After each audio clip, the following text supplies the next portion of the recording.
Yes.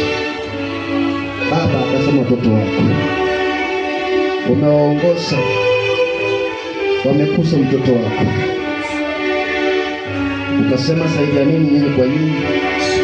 Baba alimsaidia mtoto. Baba, kuna malaika ya kisa ya shetani iliingia ndani ya mtoto wako, ikatumika akaweza kufika ndani ya huo mlango ili angushe watu watatu ndani ya nyumba hii. Mmoja wake wa mchungaji katika madhabahu, wa pili akiwa chama wa kanisa, akiwa mke mama kanisa, Rebeka. Baba, ninakushukuru, umeondoa umeondoa kifo. Asante. Umeondoa kifo. Asante Yesu. Asante mtakatifu. Asante Yesu. Asante mtakatifu. Asante Baba. Hakitatendeka tena. Yesu.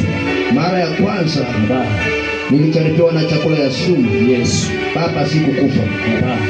Ya pili wametuma Yesu mtu kunimaliza. Baba, nakushukuru Mwokozi Yesu kwa kunitetea. Asante. Na watoto ulionipa. Asante. Mtakatifu. Praise. Tazama watoto wako hawa wote Baba wamemkuza. Yesu. Baba, najua Baba revenge sitakuja. Baba, ondoa.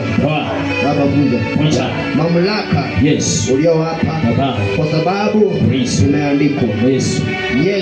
Baba, yoyote atakayekuamini Yesu utasikia ombi lake. Bwana Yesu, unapoomba kukanusha revenge, Baba watetee. Yesu. Baba watetee. Baba watetee. Na watakasa kwa jina la Baba na Mwana Roho Mtakatifu. Yesu, naomba kushukuru. Amen. Aliyehubiri acha niombe na yeye.